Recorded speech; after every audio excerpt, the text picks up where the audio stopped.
বিহারে দিকে এই মুহূর্তে নজর রাখতে হয়, কারণ দোরগোড়ায় রয়েছে নির্বাচন। আর সেই নির্বাচনের দিনক্ষণ ঘোষণা না হলেও ইতিমধ্যেই কিন্তু বিহারের যে মুখ্যমন্ত্রী নীতিশ কুমার, তিনি এবার নতুন কৌশল আঁটতে শুরু করেছেন। যদিও বিহারের নির্বাচনকে সামনে রেখেই তার এই নয়া চাল, বিনামূল্যে 125 ইউনিট বিদ্যুৎ দেওয়ার ঘোষণা বিহারের মুখ্যমন্ত্রীর। গরিবদের ফ্রিতে সৌর প্যানেল দেওয়ার প্রতিশ্রুতি নীতিশ কুমারের। এই প্রসঙ্গে যাব বিস্তারিত। আমাদের সঙ্গে যুক্ত হয়েছে প্রতিনিধি সৌম মুখার্জি। সৌম, কি জানতে পারছো? অক্টোবর নভেম্বর মাসে বিহারে বিধানসভা নির্বাচন হওয়ার কথা, আর তার আগে থেকেই প্রায় একাধিক জনমুখী প্রকল্পের ঘোষণা করছে নীতিশ কুমার।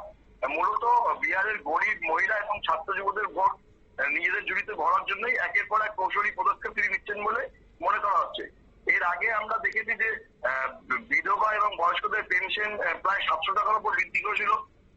তারপরে যেটা জানা যায় যে পড়ুয়া যাদের রয়েছে তাদেরকেও একটা করে মাসে ভাতা দেওয়ার ব্যবস্থা হয়েছে। সেটা প্রতি মাসে 4,000 টাকা থেকে 6,000 টাকা পর্যন্ত মাসিক ভাতা দেওয়ার ব্যবস্থা করা হয়েছে। সেই সঙ্গে গত 8ই জুলাই নীতিশ কুমার ঘোষণা করেছিলেন যে সরকারি চাকরিতে এবার থেকে রাজ্যের মহিলাদের 35% আসন সংরক্ষিত থাকবে।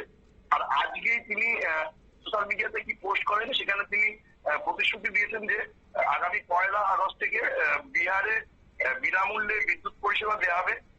প্রত্যেকটি পরিবারকে 125 ইউনিট পর্যন্ত বিনামূল্যে বিদ্যুৎ দেওয়া হবে এবং এর ফলে বিহারের 1,67,00,000 পরিবার উপকৃত হবে বলে জানা যাচ্ছে।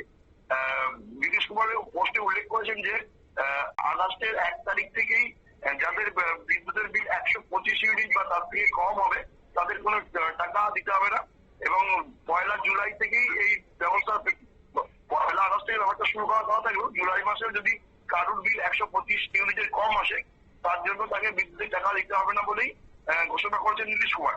পাশাপাশি তিনি আরো জানিয়েছেন যে তাপ বিদ্যুতের ব্যবহার কমিয়ে আগামী 3 বছর বিহারে আরো সৌর বিদ্যুৎ কেন্দ্র তৈরি করা হবে এবং কুটির জ্যোতি যোজনা প্রকল্পে যে কোনো গরিব পরিবার তার বাড়িতে যদি সোলার প্যানেল বসায় তাহলে তার খরচ বহন করবে সরকার।